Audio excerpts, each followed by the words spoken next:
think a lot of people were really impressed with Chet the other night against Wembanyama. And I had called one of your guys' games in Vegas going into your rookie year when he was healthy. What have you seen from him over the last, call it 6 months since he's been back on the court and healthy and in this preseason that gets you pretty excited for his actual rookie year? I mean, if you even past before the 6 months, I think just how serious he took his rehab and like how anxious he was to like kind of get back, obviously not rush anything, but I think just like that's stuff that like the outside world doesn't know, that he's coming in before us and leaving after everybody, you know, still doing rehab and working on his feet. And then obviously up until now, he's just so versatile. Like he does a lot.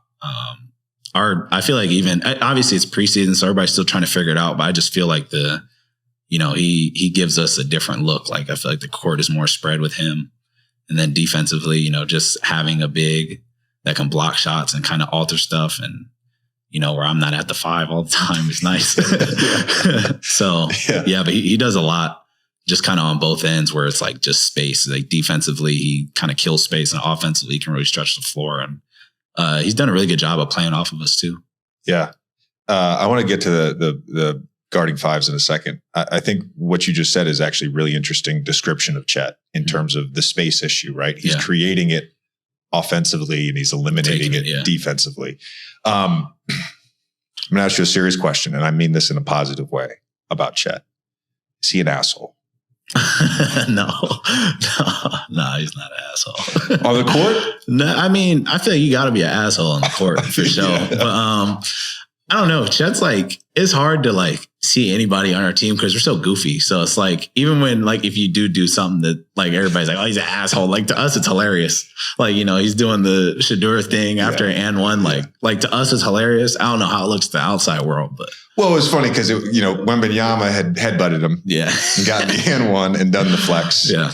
And then Chet got the and one and did the flex. Yeah, he got some stuff to him for sure. Yeah, that's what I'm saying. Yeah, like, he definitely. There's like a competitive edge that he has. Yeah, for sure. Everybody calls it dog. Yeah. I'm almost 40, man. Yeah. I'll just call it competitive edge. Yeah, he got a competitive edge for sure. Like he's not going back down. That's a good trait that he has. Yeah.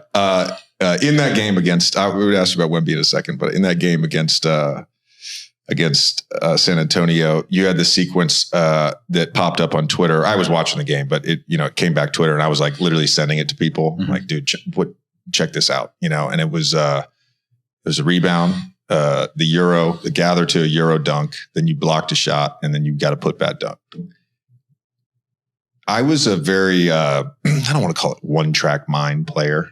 Mm-hmm. I'm always fascinated by players that are called versatile, right? And what is actually going through your mind. My process was very much like, I got to lock in to the defensive scheme. I know I'm not a great individual defender. I got to lock into the defensive scheme. I can't make a mistake. And then offensively, it was like hunt shots. And if they put 2 on the ball, make the pocket pass. It was like, my game was very simple. Yeah. You know what I mean? As you're playing like through a sequence like that, is your mind clear? Are you hunting something? Like what exactly is going through your mind when you're out on the court, like making multiple plays in a row? That's a really good question. Like it's so random. And I feel like it changes throughout like each game and like situation. So like for like, if you take that game, for example, like in my head, I'm like, I'm missing a lot of layups this game. So I'm like, I got to start trying to dunk the ball. So like, obviously I do the gather, I get the dunk. It's more like just play by play, like defense. It's like either me or Lou are going to have the kind of the best assignment.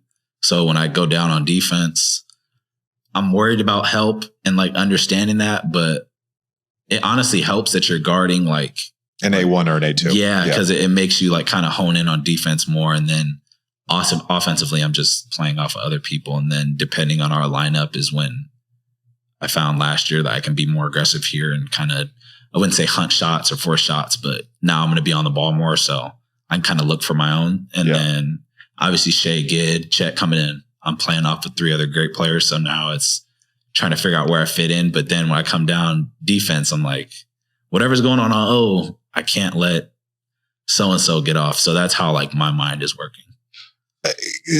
Question for you, because it strikes me that you're comfortable oscillating between like playing off of other people and playing off the ball. Is that true? Like, are you comfortable doing that? I feel like most people are not. And most people that want to eventually be a star player, they want everything like right now. Yeah. What makes you so comfortable with that? I don't know. Like, I want to play in the NBA for a lot of years. And I feel like the more that you're able to do that, like, it just prolongs your career. And I feel like it also makes the interpersonal dynamics easier. Yeah. Like, you know, you're not always bumping heads with everybody, because I feel like I want to win before I want like anything else. And like, especially last year when we weren't supposed to be by everybody else like good, having that year and seeing like kind of our fan base like excited, like I'd rather have that feeling than it kind of be like, oh yeah, well, he's doing really well, but they're not playing well. Like, that's how my mind is. So I'm okay with like being isolated. Like, if there's some nights where it's like, obviously I don't want to have 7 and I feel like I can have a lot more than that, but it's like, all right, if I could have 7, get a couple big stops, rebounds, like, I'm okay. I want to win the game too. But I desperately want to understand where this comes from. I have no idea. It's rare. Was it a college coach, a high school coach? Was it your parents? Is it Mark? Is it an assistant coach with the Thunder? Like, I mean, Mark, it like, seems there's a patience level that you have in terms of not just, it seems to sound like not just with the team, but your own sort of personal trajectory here. Yeah. I don't know. I think I'm comfortable knowing that like I'm talented and like I work for what I'm getting. So there is like a patience. And then last year too, it's like I get hit in the eye and I sit out however many games, and now I'm trying to find my way. Like, there's still like so much season. So like trying to base a performance off like even like a bad, like if I play horrible for 15 games, it's like, still got 67 more guy. You know, yeah. And then like there's playoffs. So like there's a bunch of other stuff. So it's like, I'd rather just win. And Mark always harps on that, because it's like, you know, we're adding in Chet now, and guys are like, Giddey had 2 good years in a row. Shea obviously had his best season up until now.